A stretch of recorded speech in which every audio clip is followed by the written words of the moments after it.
and welcome to my channel all about accountancy, where we convert your accounting problems into solutions.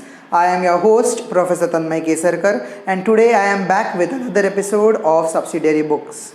Before moving any further with today's episode, I want to discuss two things with you. So first and foremost, from now on I am not going to do two or more series together. We will just focus on one particular series because the chapters henceforth will start getting complicated and the sums look a bit similar. So I don't want you to get confused between two or more chapters. So we are just going to stick to one particular series so that you don't have to struggle with too many chapters at a time. And the second thing that I wanted to discuss was that my online YouTube videos will just give you a general knowledge about various chapters and how to solve particular sums on those chapters. If you want in-depth knowledge, my online YouTube videos are not going to help you. You will need to hire me offline for my freelance teaching services. And if you wish to do that, you could contact me on my social media links, that is Instagram, Twitter or Facebook page, or you could also contact me through email. All the links are given in the description box down below. I am discussing this because I received an offline query based on a particular video that I made on YouTube. So according to that person, I did not cover a particular concept in a YouTube video.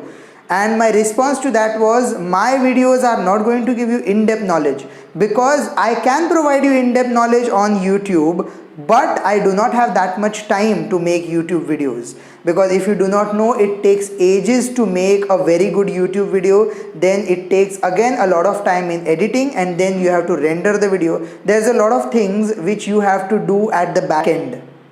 And secondly, if I decide to give you in-depth knowledge on YouTube, it is going to take me like ages to complete one series, because I would be doing roughly 10 sums in every chapter, and every sum is going to be one particular video. So just imagine how long will that series be, and it would be very boring. So if you really want in-depth knowledge from me, you will have to hire me offline as a freelance tutor. Again, all my details are given in the description box down below if you need to contact me. Coming back to today's video, today we are not going to do one or two or three subsidiary books, but we are going to do 4 subsidiary books together. Yeah, that's right. I know it sounds crazy, but it is not. Today we are going to talk about purchase book, sales book, purchase return book and sales return book. I am doing these 4 books together because firstly, they have a lot in common, and secondly, as per our syllabus, you will be asked only one sum based on these 4 subsidiary books. So you will be asked a combined sum on purchase book, sales book, purchase return book and sales return book. Hence, I will be dealing with these 4 books together today. So as I said, purchase book, sales book, purchase return book and sales return book have a lot in common. First thing that is common, all these books record only credit transactions. So purchase book will record credit purchases, sales book will record credit sales, purchase return book will record credit purchase return, and sales return book will record credit sales return. So purchase book, sales book, purchase return book and sales return book. The first thing that is common is all record credit transactions. After that, all these books will record transactions related to goods only. So if I purchase goods on credit basis, those will go in the purchase book. If I sell goods on credit basis, those will go in the sales book, so on and so forth. However, if I purchase furniture on credit, then it will not go into the purchase book. And the same applies to all the other books. Hence, I am doing these books together because all of them will record only credit transactions, because if you remember, cash transactions will go to the cash book. And the transactions are related to goods only. So if I am purchasing goods on credit basis, only then I will record the transaction into the purchase book. Clear? I hope there is no confusion, because these are the easiest subsidiary books that you would find on earth. Now I have covered what was common in this. Even their format is almost common. So let us move on to the format. So this is a blank format, and the format remains the same for purchase book, sales book, purchase return book and sales return book. Now the first column, the last column and the second last column remain exactly the same. I mean nothing changes in this. So the first column over here, as many of you must have already guessed, this is the date column. Because the first thing that you are supposed to write for any transaction is the date. Then the last column, again as many of you must have guessed correctly, is the amount column.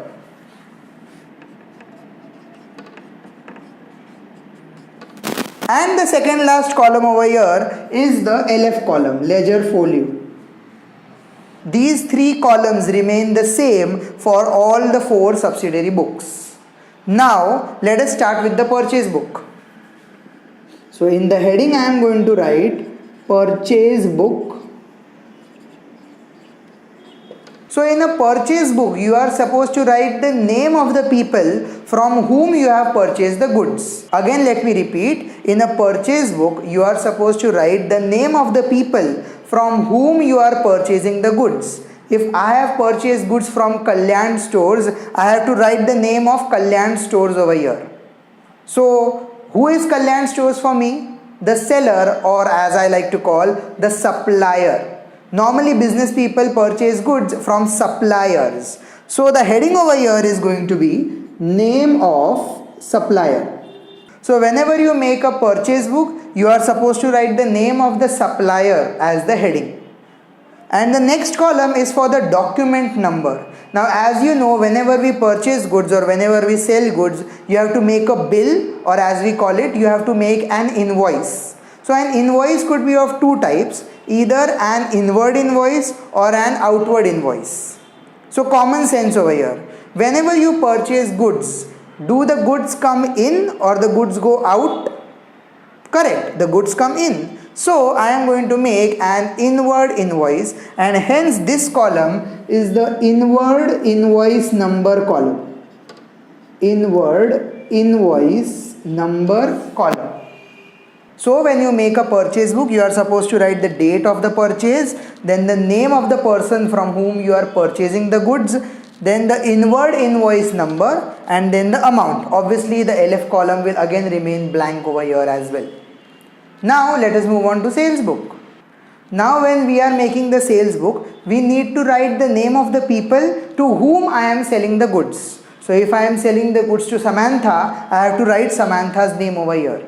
So who is Samantha to me? Samantha is my customer. Hence I am going to write the header as name of customer. And again, as I told you, we have to make an invoice, and an invoice could be either inward or outward. So whenever you sell your goods are going out, and hence the invoice number over here is going to be outward invoice number. So whenever you sell goods on credit, you are supposed to write the date of sale, you are supposed to write the name of the customer, then the number of your outward invoice and the amount. After purchase and sale book, let us look into purchase return book. Now in case of purchase return book, you are supposed to write the name of the person to whom you are returning the goods, because purchase return means I purchased the goods, I did not like it, or they are defective, or for any reason I want to return the goods. So you return the goods to the seller, and as I told you, what do we call the seller? We call him the supplier. So again I am going to return the goods to the supplier, hence name of the supplier. So in our example, I had purchased goods from whom? Kalyan stores. So I will write Kalyan stores' name over here again, because I have to return the goods to him only. For example, I have purchased the goods from Kalyan stores. I cannot return the goods to some other stores. I have to return those goods to him only.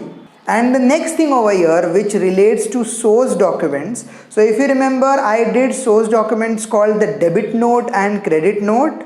If you do not remember, then you can find an I over here on the top right corner, and that I will lead you to those source documents, the debit note video and the credit note video.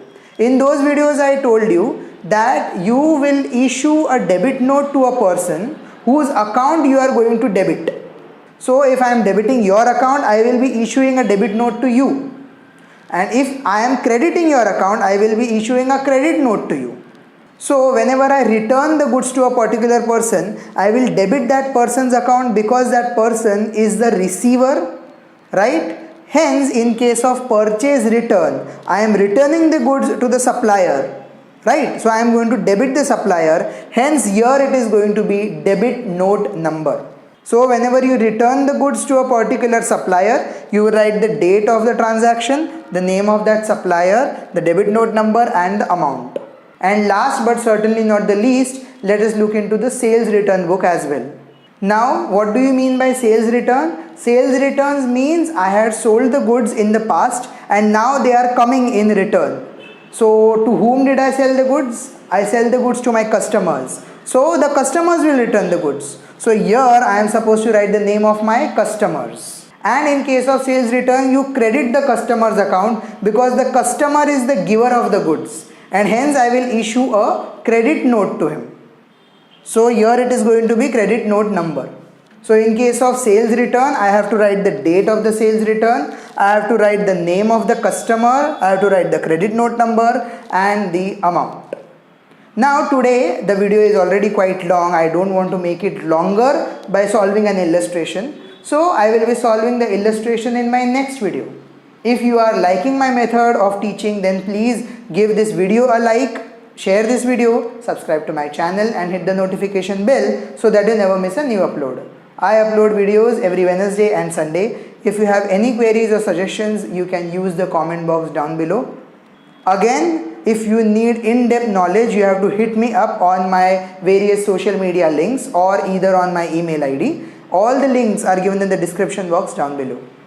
See you in my next video. Till then, this is Professor Tanmay Kesarkar signing off. Good luck and take care.